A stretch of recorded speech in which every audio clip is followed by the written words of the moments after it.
तुम दोनों डरपोक हो। एक पुरानी हवेली है, घुसकर देखेंगे क्या है।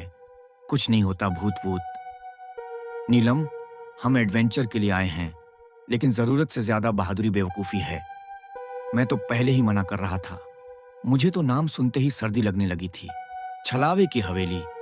तीनों दोस्त रायगढ़ के जंगलों के बीच स्थित एक सुनसान हवेली में एडवेंचर के लिए जाते हैं। वहां पहुंचते ही दरवाजा अपने आप खुल जाता है। हेलो, कोई है यहाँ? अगर कोई भूत है तो सामने आ। शांत रहो नीना, ये जगह मजाक नहीं है। वो वो देखो, दीवार पर खून से लिखा है, मैं लौट आया हूं। अरे ये तो किसी ने डराने के लिए लिखा होगा। अचानक एक पुरानी तस्वीर गिरती है। उसमें 3 लोग हैं। एक हूबहू नीलम जैसी लड़की, रोहित जैसा लड़का और सिमरन जैसी लड़की। ये तो हम ही हैं। ये कैसे हो सकता है? नीलम को अचानक ठंडी हवा का झटका लगता है और उसकी आंखें सफेद हो जाती हैं। तुम लोग फिर लौट आए। इस बार तुम बच नहीं पाओगे। ये नीना को क्या हो गया? ये नीना नहीं है। ये किसी आत्मा का असर है। मुझे मंत्र पता है, हमें मिलकर पढ़ना होगा। वे मिलकर श्लोक पढ़ते हैं।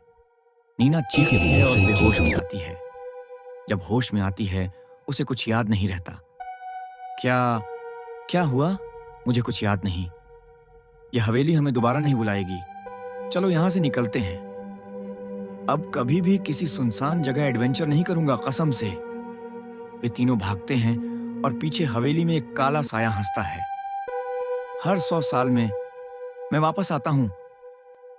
तीनों दोस्त जैसे तैसे रायगढ़ की हवेली से बाहर निकलते हैं, लेकिन कुछ अजीब हो रहा था। नीलम, तुम ठीक तो हो? कुछ अजीब लग रहा है तुम्हारे चेहरे पर। मैं ठीक हूं। बार बार पूछना बंद करो। ये फिर से वही अजीब लहजा।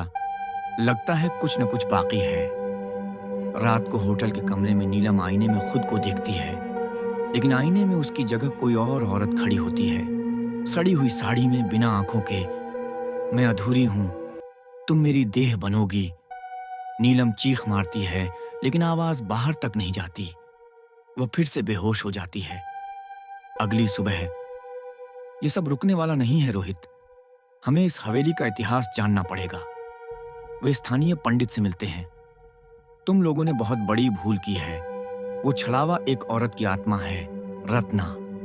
उसे 100 साल पहले उसके पति ने हवेली में जिंदा जलाया था।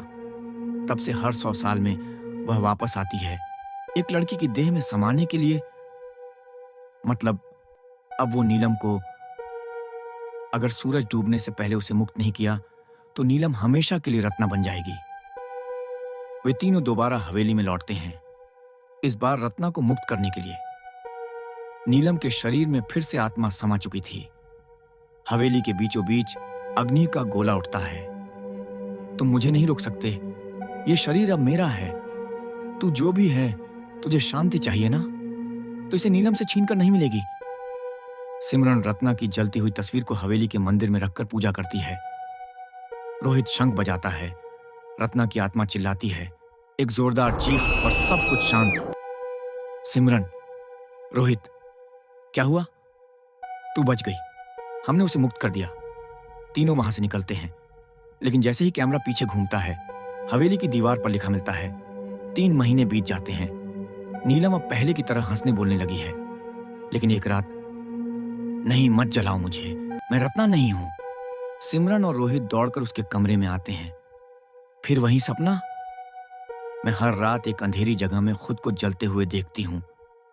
वो औरत फिर से मुझे बुला रही है, पर हमने तो उसे मुक्त कर दिया था ना।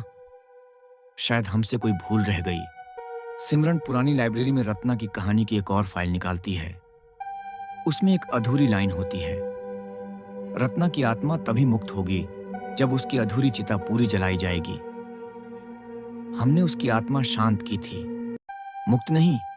उसकी असली चिता तो अब भी हवेली के तहखाने में अधूरी पड़ी है। मतलब हमें फिर से वहां जाना होगा। अब मैं नहीं डरती। चलो इसे खत्म करते हैं। तीनों फिर हवेली पहुंचते हैं। इस बार सीधा तहखाने में जाते हैं। वहां एक अधूरी चिता और रत्ना की अधजली हड्डियां मिलती हैं। अब हमें ये चिता पूरी तरह जलानी होगी, मंत्रों के साथ।